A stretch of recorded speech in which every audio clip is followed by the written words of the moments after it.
जय हिंद दोस्तों। Last chapter हमने अपना कंप्लीट कर लिया था, that is about the non cooperation movement. Today we will be starting with the formation of Swaraj party. तो देखिए क्रोनोलॉजी, अगर जैसे मैंने बोला आपसे कि जो आपको याद रखना है वो क्रोनोलॉजी या एक स्टोरी बेस पे याद रखना है कि नॉन कॉपरेशन मूवमेंट जब ख़त्म हुआ तो देश में बहुत सारे ऐसे लोग थे जो गांधी जी की लीडरशिप को, जिन्होंने सोचा कि गांधी जी कुछ बहुत बड़ा चेंज लेकर आएंगे, कुछ एक नया टूल है उनके पास, एक मास के साथ वो जुड़े, ज़मीनी लेवल पे लोगों के साथ जुड़े। बट वो अचानक से वो क्रेज़, जब उनके मूवमेंट जब उन्होंने विड्रॉ किया तो लोगों के मन से ख़त्म हुआ या डिसअपॉइंटेड हो गए वो, बिकॉज उन्हें लगा कि नहीं भाई ऐसे तो अचीव नहीं हो सकता। आप कभी भी विड्रॉ कर लोगे, हम लोग बिल्कुल पीक पर थे अपने अचीव करने के, and you have withdrawal it. तो ऐसे it is not possible to withdraw, मतलब टू अचीव द सक्सेस। तो बहुत सारे लोगों का डिसअपॉइंटमेंट हुआ और उनके अपने रीजंस थे, वो भी सही रहे होंगे। तो उसी के अगेंस्ट क्या होता है, एक तरीके से उसके अगेंस्ट नहीं बोल सकते, बट हाँ, बहुत सारे रेवोल्यूशनरी एक्टिविटीज़ शुरू हुई, ऑर्गेनाइजेशंस दूसरे बने। तो अगर नॉन कॉपरेशन मूवमेंट ख़त्म नहीं किया जाता या विड्रॉ नहीं किया जाता तो कुछ मूवमेंट्स और ऐसे हैं जो नहीं होते शायद, maybe in Indian history, but they happen due to this. कुछ उसमें से अच्छे भी हुए। And one of the important movement which happened after the non cooperation was the formation of Swaraj. ठीक है, क्योंकि अब देखेंगे 1920 से 22 के बीच में बहुत जैसे कंस्ट्रक्टिव वर्क हुआ एक तरीके से, क्योंकि नॉन वायलेंट तरीके से बोला गया था गांधी जी के द्वारा, सत्याग्रह के मार्ग पे चलना था हमको। तो कंस्ट्रक्टिव वर्क्स हुए, डिस्ट्रक्टिव वर्क्स बहुत आपको कम वो इवेंट देखने को मिलेंगे 20 से 22 के बीच में। हाँ, कुछ रीजनल बेसिस पे कुछ जगह हुए, बट ज़्यादा नहीं। बट 23 के बाद फिर से आप इंडिविजुअली देखेंगे कि बहुत चीज़ें होने लगी। तो जैसे कि फॉर्मेशन ऑफ स्वराज पार्टी हुआ, सो 1923 में फॉर्मेशन होती है स्वराज पार्टी की। सी आर दास, जो चित्तरंजन दास थे, जिन्होंने रेजोल्यूशन के पहले अगेंस्ट थे, फिर उन्होंने ही इस रेजोल्यूशन को मूव किया था नॉन कॉपरेशन के, और फिर दोबारा से उन्हीं के द्वारा ही इसको, जब ये वापस लिया गया गांधी जी के द्वारा, तो इसको अपोज भी किया गया। तो ये मूवमेंट क्या रहा, फिर उन्होंने शुरू किया स्वराज पार्टी। तो for which of the following reason और reason Swaraj party was founded in India. So Swaraj Party was founded in India because withdrawal of the non-cooperation movement by Mahatma Gandhi, पहला reason. Then entering in the council and resection the government of India's Act of 1919 by don't let them work. तो इन्होंने दूसरा ये बोला कि भाई हम council के अंदर घुसेंगे, मतलब चुन के जाएंगे, और उनको काम अंदर रह के उनको काम नहीं करने देंगे, no will restrain them to from working. Repression by the British government, nahi, repression by the British government was not a reason for the formation of Swaraj Party, and it is believed by the Indians that they should feel the experience of administration. नहीं, ऐसा भी कुछ नहीं था, administration की feeling नहीं लेनी थी। उनका ये था कि हम एडमिनिस्ट्रेशन के अंदर घुस के और उनको वहाँ पे काम करने से उनको रोकेंगे।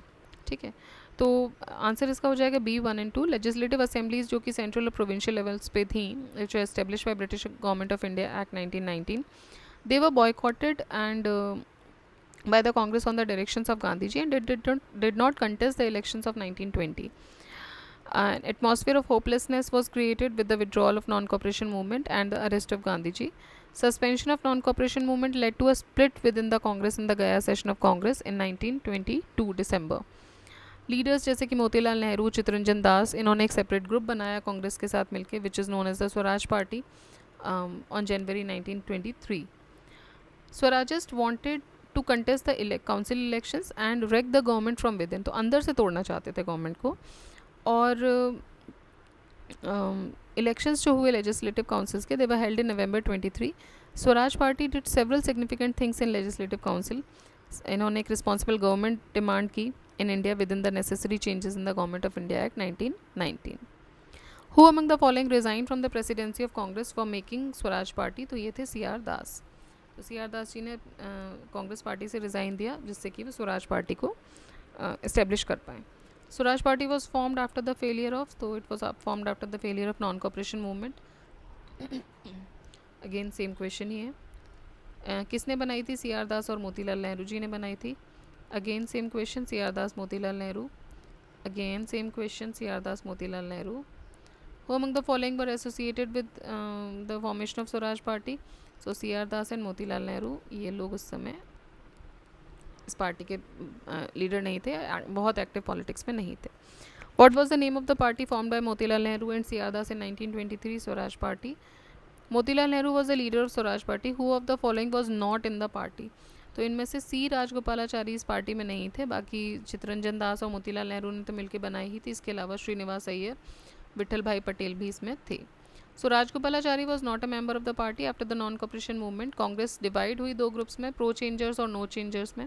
जो प्रो चेंजर्स थे वो लेजिस्लेचर्स में घुसना चाहते थे, जैसे कि सी आर दास, मोतीलाल नेहरू, विठल भाई पटेल. नो चेंजर्स जो थे वो बॉयकॉट करना चाहते थे लेजिस्लेचर्स को. उनको लीड कर रहे थे वल्लभ भाई पटेल, राजगोपालाचारी, राजेंद्र प्रसाद. प्रो चेंजर्स ने स्वराज पार्टी बनाई 1923 में. श्रीनिवास अयंगर, एन.सी. केलकर, ये कुछ और इम्पॉर्टेंट लीडर्स थे स्वराज पार्टी के. एंड बिगेस्ट अचीवमेंट जो रही स्वराज पार्टी की वो ये थी कि विठल भाई पटेल को सेंट्रल लेजिस्लेटिव असेंबली का स्पीकर चुना गया. तो ये क्लियर हो जाता है दैट सी राजगोपालाचारी जो थे वो नो चेंजर्स में से थे और वो बॉयकॉट करना चाहते थे लेजिस्लेचर्स को. Who of the following was not associated with Swaraj party? So Rajendra Prasad no changers में से थे, ये एसोसिएटेड नहीं थे. ठीक है. He was a follower of Mahatma Gandhi and this was not a part of Swaraj party. स्वराज दल किसने बनाया था बिहार में? तो स्वराज दल बनाया था कृष्ण सिंह ने. एक ब्रांच थी स्वराज दल जो कि बनी बिहार में, which was led by Shri Krishna Singh. Who among the following supported the Swaraj party in central legislative assembly in pre independent India? तो मोहम्मद अली जिन्ना, इन्होंने सपोर्ट किया था स्वराज पार्टी को असेंबली में इन pre independent India. November 23 elections, the Swarajist has managed to win 42 out of 101 elected seats and a clear majority in provincial assemblies of central provinces and had joined the hands with the liberals on the independents like Jinnah and Malviya. Deshbandhu किसको बोला गया? चितरंजन दास जी को देशबंधु बोला गया. ही was a revolutionary freedom fighter, एक endearingly called Deshbandhu, friend of the nation. He was a lawyer by profession and made a name for himself when he returned to India after finishing his studies abroad. Took up a law practice and defended Sri Aurobindo Ghosh in a court suit जो कि उनके against file किया गया. After the failure of non cooperation movement ये disillusionment में आए and he propose the strategy to end the dyarchy, but Congress did not accept it and he formed his own Swaraj party along with Motilal Nehru. ठीक है. तो देखिए चितरंजन दास जी जो थे वो उनको देशबंधु बोला गया. देशबंधु मतलब friend of the nation. Lawyer थे, अपना एक नाम बनाया उन्होंने जब इंडिया आए वो अपनी स्टडीज़ ख़त्म करके. And he took up a law practice और इन्होंने श्री अरबिंदो घोष को एक केस में डिफेंड भी किया था.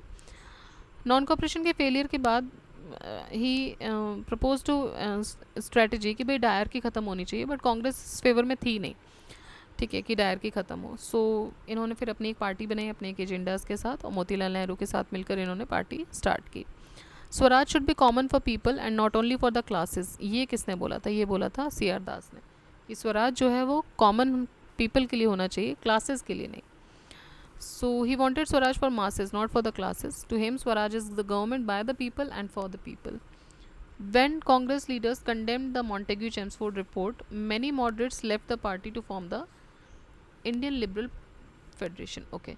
तो जब कांग्रेस लीडर्स ने मॉन्टेग्यू चेम्सफोर्ड रिपोर्ट को कंडेम किया तो बहुत सारे मॉडरेट्स जो थे उन्होंने पार्टी छोड़ दी and they formed Indian liberal foundation. देखिए इनिशियली आप देखेंगे तो मॉडरेट्स उसको डोमिनेट कर रहे थे और एक्सट्रीमिस्ट को छोड़ना पड़ा था, एक्सट्रीमिस्ट को एक्सपेल किया था एक तरीके से. बाद में एक्सट्रीमिज़म बढ़ा और वी कैन से कि थोड़ा सा जो एजिटेटेड जो मासेस के साथ जुड़ने वाली चीज़ थी वो बढ़ी और मॉडरेट्स ने पार्टी छोड़ी और उन्होंने अपनी एक इंडियन लिबरल पार्टी बनाई. तो वर्ल्ड वॉर 1 जब ख़त्म हो रहा था तो ब्रिटिश गवर्नमेंट ने एक स्कीम फॉर्मुलेट की ऑफ रिफॉर्म्स जिसको मॉन्टेग्यू चेम्सफोर्ड रिफॉर्म्स नाम दिया गया and it was embedded in the government of India act 1919. Surendranath Banerjee और दूसरे लिबरल लीडर्स जो थे कांग्रेस के उन्होंने मॉन्टेग्यू चेम्सफोर्ड रिफॉर्म को वेलकम किया. Liberal leaders dissociated from Congress and created Indian liberal federation. Who among the following decided to launch the independent party on 16th December 1922? Select the correct answer from the quotes given below. So Lala Hardayal, Madan Mohan Malaviya, Mohammad Ali Jinnah और मोतीलाल नेहरू. तो किसने decide किया था to launch an independent party on 16 December 1922? तो ये किया था मदन मोहन मालवीय जी ने और मोतीलाल नेहरू जी ने. इन्होंने बोला कि हम एक अपनी इंडिपेंडेंट पार्टी बनाएंगे. Madan Mohan Malviya was founding member of Hindu Mahasabha और उन्होंने बनारस हिंदू यूनिवर्सिटी भी इस्टेब्लिश की थी 1916 में। मोतीलाल और सी आर दास ने स्वराज पार्टी इस्टेब्लिश की। With reference to Lala Lajpat Rai, which of the following statements are correct? At first he was not in favour of policy of non cooperation, but बाद में उन्होंने ज्वाइन किया, सही है। Lala Lajpat Rai also participated in the formation of Swaraj party, ये भी सही है। तो इनिशियली लाला लाजपत राय जो थे वो नॉन कॉपरेशन के फेवर में नहीं थे, क्योंकि वो मॉडरेट की पॉलिसीज से बहुत ज़्यादा डिसअपॉइंटेड थे, डिससेटिस्फाइड थे। बट सितंबर में कांग्रेस ने जो ऑर्गेनाइज़ किया था स्पेशल सेशन कोलकाता में, जिसमें लाला लाजपत राय ही प्रिसाइड कर रहे थे, and they passed a resolution for the movement. But after Chauri Chaura incident on February 4 February 1922, जब गांधी जी ने विड्रॉ कर लिया नॉन कॉपरेशन मूवमेंट का, and because of this C R Das और पंडित मोतीलाल नेहरू इन्होंने बोला कि नहीं, इस तरीके से तो नहीं रन हो पाएगा, and they decided to form a Swaraj party because they were not in favour of the methods these we using, and Lala Lajpat Rai took part in it but resigned after death of C R Das on June 16, 1925। तो लाला लाजपत राय जी ने भी participate किया था इसमें Swaraj party में, but C R दास की मृत्यु हुई 1925 में और उसके बाद उन्होंने रिज़ाइन कर दिया। Who was the first Indian speaker in central legislative assembly? तो ये थे विट्ठल भाई जे पटेल। तो विट्ठल भाई पटेल फर्स्ट इंडियन स्पीकर थे सेंट्रल लेजिस्लेटिव असेंबली में, जो कि प्रेसिडेंट बने 1925 में। ये को फाउंडर भी थे स्वराज पार्टी के। The national leader who was elected president of the central legislative assembly, he was Vitthal भाई पटेल। देखिए वल्लभ भाई पटेल से कन्फ्यूज़ नहीं होना है आपको, ओके? दोनों ही हैं, वल्लभ भाई जे पटेल, विट्ठल भाई जे पटेल। सो कंफ्यूज नहीं होना है। विट्ठल भाई जे पटेल जो थे वो बने थे लीडर, और वही स्वराज पार्टी में भी थे। वल्लभ भाई पटेल जो थे वो नो चेंजर्स में थे, जो गांधी जी के साथ थे। Mahatma Gandhi presided over which session of the Indian national Congress? तो महात्मा गांधी ने 1924 का बेलगाम का सेशन जो था वो प्रिसाइड किया था। बेलगाम जो है वह अभी कर्नाटका में है, एंड ये इकलौता सेशन है जो गांधी जी ने प्रेसिडेंट रहे, ठीक है, जिसमें, और ये 39th सेशन था।